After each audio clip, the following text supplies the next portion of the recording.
What is up, Steeler fans? Welcome back to another episode of State of the Steelers. I'm your Steel Curtain Network host, Daniel. And more rumors, guys. Rumors.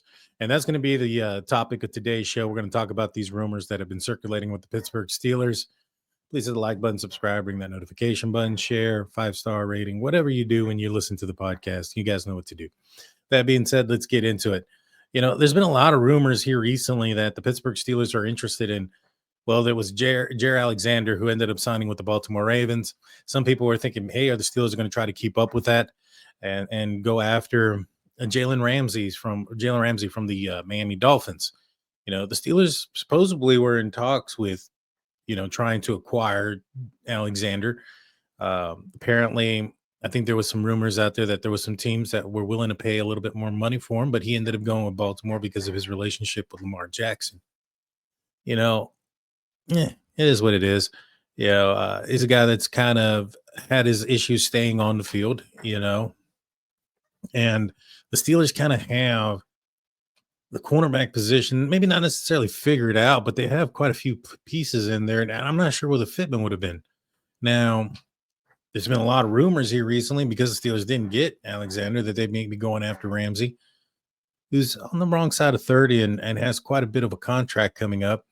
There's no guarantee that the Steelers are going to be able to extend him or do anything. So if they were to trade for him, could be for a 1 year, 2 year type of deal. I'm not sure how much time is left on his contract, but I don't think it's very, very long. I think this might be his last year, to be honest with you. And it might be one that's a hefty one. Now, if the Miami Dolphins decide to eat some of that paycheck, that'd be great. But I think that also would drive up the draft pick. Right now, like for instance, if the Steelers end up paying for all of Ramsey's contract, you're probably expecting to get a late day 3 pick or early day 3 pick. But if Miami Dolphins are going to try to eat some of that contract, then you might expect the Steelers or their request of the Steelers to be something higher, maybe a day 2 pick. And I'm not sure if the Steelers want to do that for a guy like I mentioned who's on the wrong side of 30. He's had some injuries on his own and has had some off the field type of, well, not off the field, but just kind of like some issues with locker room stuff. I wouldn't say off the field stuff. It's not stuff that's going to get like legal stuff. It wasn't anything like that. But, more side on the, a headache type of situation. And the Steelers have kind of gotten rid of some of the headaches. They some would say they've added some other divas to replace them. Aaron Rodgers and DK Metcalf. And to a certain extent, you're probably correct. But, the cancer of the team, the George Pickens per se, he's gone. And although I was really looking forward to seeing what DK and JP could do or GP could do together, and it just kind of sucks that it's not the case. But hey,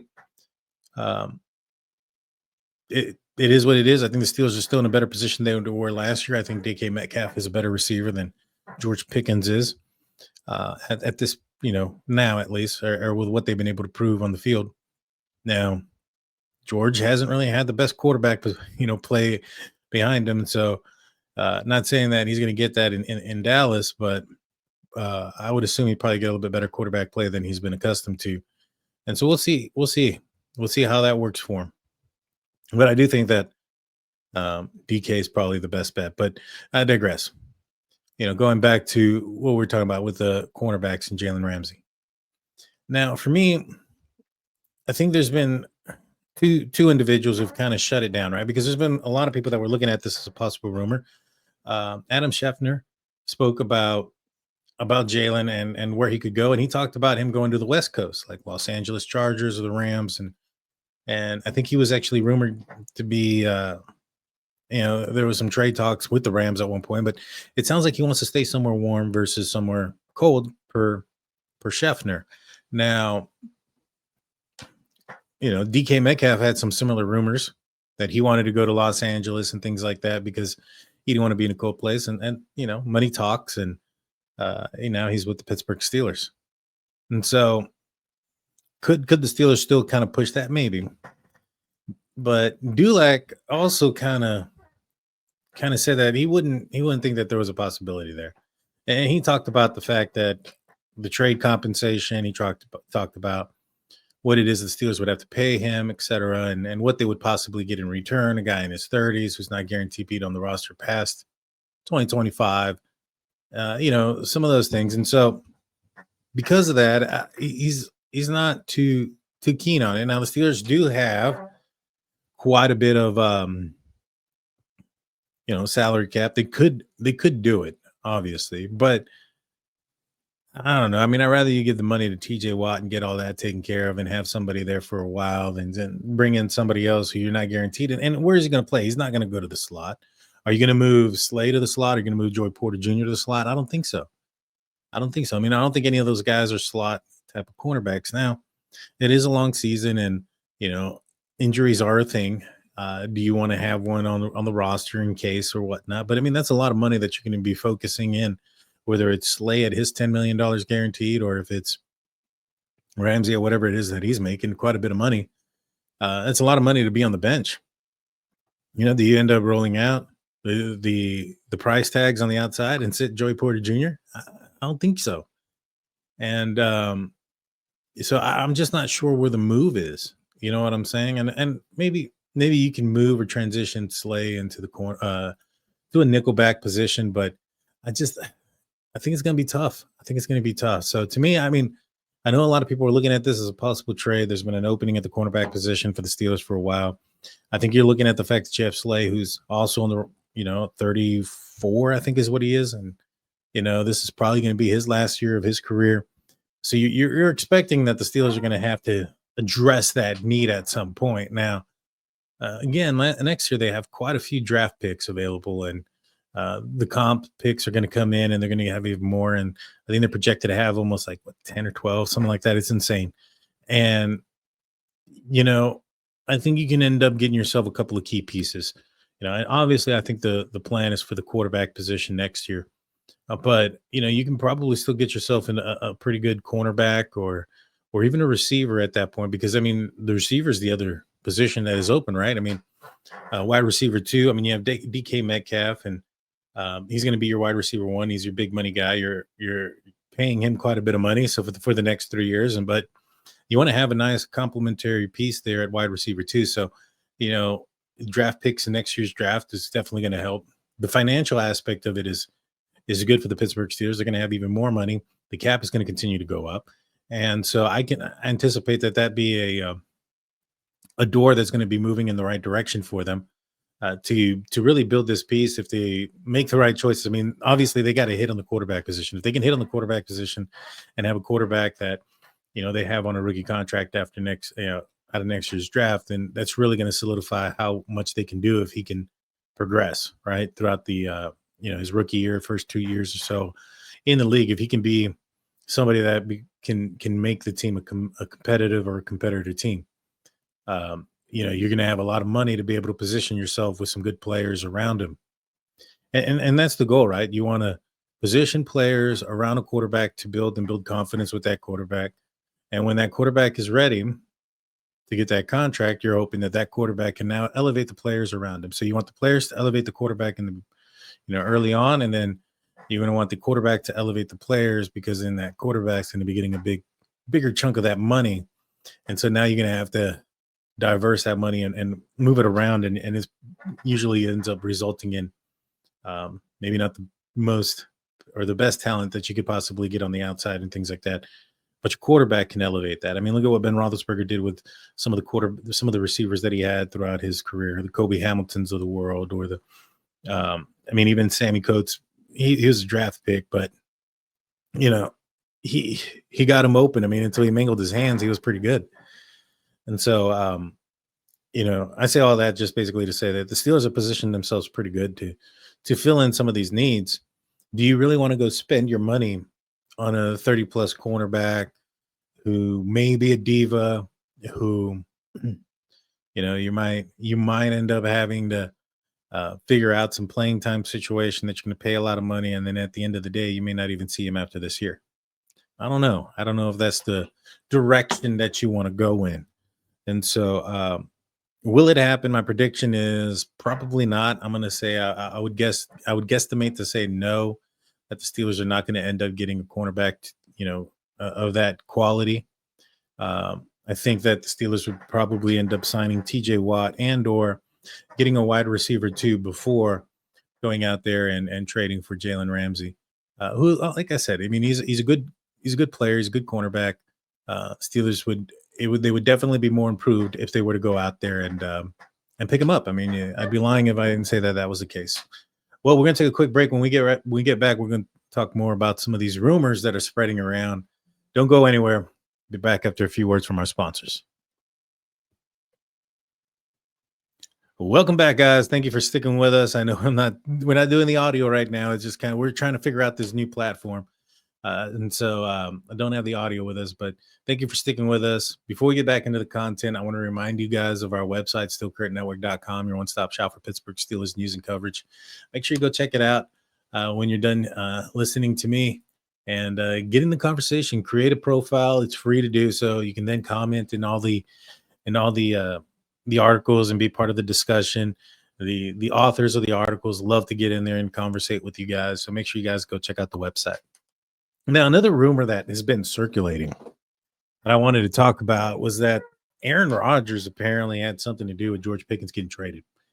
And I think a lot of people are looking at the fact that you have Aaron Rodgers, who's been a stickler for people being in the right position and being all in. He's a guy that makes sure, he's put in the work himself. So he wants the receivers and everybody else around him to put in the work. And maybe perhaps the personalities aren't going to mesh, those type of things. And Aaron Rodgers wasn't signed until after George Pickens was traded, although it wasn't an immediate thing. It wasn't like George Pickens was traded and then the very next day Aaron Rodgers signed his contract. There was some time in between there. But a lot of people are looking at those things and trying to fill in the blanks and connect the dots there and think that maybe perhaps Aaron Rodgers had something to do with it. And I don't think that was the case. I think the Steelers were aware that Aaron Rodgers was going to sign. I think Aaron Rodgers was going to sign and spoke about his intentions to sign. And it had been a while. I would say at least by the time when he came in the Malibu and he was there at the Steelers headquarters and and was talking with the coach and everybody else. And the same day that they were supposed to go out to Michigan for the pro day, they spent some time with Aaron Rodgers. And and at the facilities, there we go. That was the word I was looking for. The facilities. And I think they had a handshake, wink, wink type of deal then. But I don't think that, that deal or whatever had anything to do with George Pickens. I think George Pickens made the bed that he made when he decided, during Christmas to show up late to the game, basically, or to not be running the correct routes or not be running full speed, even when the ball is supposed to be going to him. I mean, there was so many problems that he was creating. There was times where he would make a good gain and then create a personal foul because he was taunting or whatever the case may have been. And it was just always something. And I do think that if you had a situation like that where you had an Aaron Rodgers on the field, and you're throwing the ball to George Pickens and he's putting the ball in the face of the defender and he's getting a 15-yard penalty, I have a feeling that Aaron Rodgers is probably not going to like that. I have a feeling he's going to have a problem with it. And I think he's the kind of guy that's going to get in your face and tell you when he has a problem like that. He's not been the successful quarterback that he has by keeping his mouth shut and just rolling with the punches, so to speak. He's taken control, and in most cases, he's been right. Maybe not in recent years. He's had some struggles, but you don't become a 4-time MVP and a Super Bowl champion by being some bum on the street. You know what I mean? So, at the end of the day, he's going to go out there and he's very vocal. I mean, he did it last year with Mike Williams and said that he wasn't where he was supposed to be on an interception that he threw.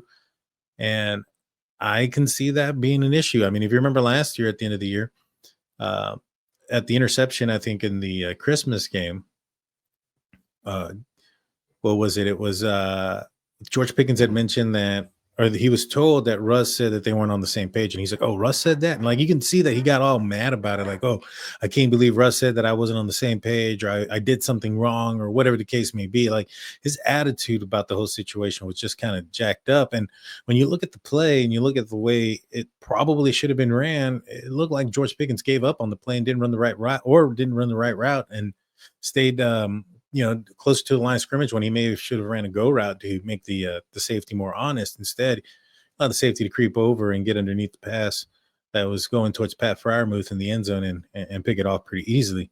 And so, those type of things and those type of incidences are just not like they're few and far in between. It's kind of a constant thing. And it was a constant thing last year. So like I said, I think in the end,